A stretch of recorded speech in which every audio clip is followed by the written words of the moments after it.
Ranran pribadi 35 tahun, warga Jalan Karya Baru, Lorong Genangan, Kecamatan Alang-Alang Lebar, Palembang, telah kehilangan 37 dus susu 7 kurma dan 1 dus spare part sepeda motor hingga mengakibatkan korban mengalami kerugian sebesar 8 juta.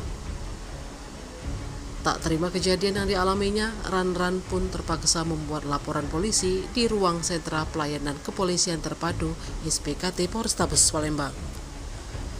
Di hadapan petugas kepolisian yang menerima laporannya, korban Ranran mengatakan jika dirinya kehilangan 37 dus susu 7 kurma dan 1 dus spare part sepeda motor setelah toko manisan miliknya yang berada di Jalan Sumatera Raya, Kelurahan 15 Ulu, Kecamatan Jakabaring, Palembang sudah dimasuki pencuri.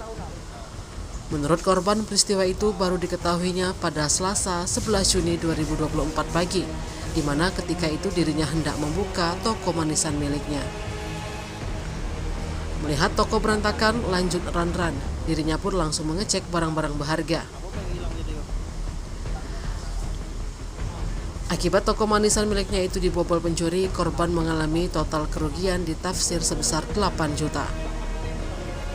Laporan polisi yang dibuat korban sudah diterima oleh pihak SPKT Polrestabes Palembang atas tindak pidana pencurian dengan pemberatan curat, sebagaimana dimaksud dalam pasal 363 KUHP. Saat ini laporan korban sedang dalam penyelidikan lebih lanjut oleh unit reskrim Polrestabes Palembang. Tahunan itu tuh. Ketahuan itu pas buka toko. Itu ketahunan. Ya, pas buka toko udah berantakan kalau dia nyari duit kayak ini. Enggak dapat karena duit kan aku tak taruh situ. Kadang duit kan aku bawa balik. Nah, pas aku jengok tuh ada indikasi juga nak dibakar toko tuh. Ada kardus-kardus yang. Apa yang hilang jadi? Hilang itu susu 7 kurma. Apa yang dirusak? Rusak tuh plafon kamar mandi. Yang dirusak? Iya. Jadi bang apa yang hilang? Oh, susu 7 kurma, bahan mayora itu 30 dus lebih, sama sepapat 1 dus, sama tas lempang yang aku beli dari Malaysia.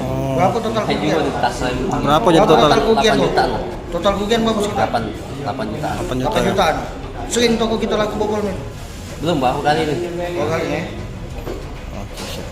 Tim Liputan Sumsel Update TV melaporkan.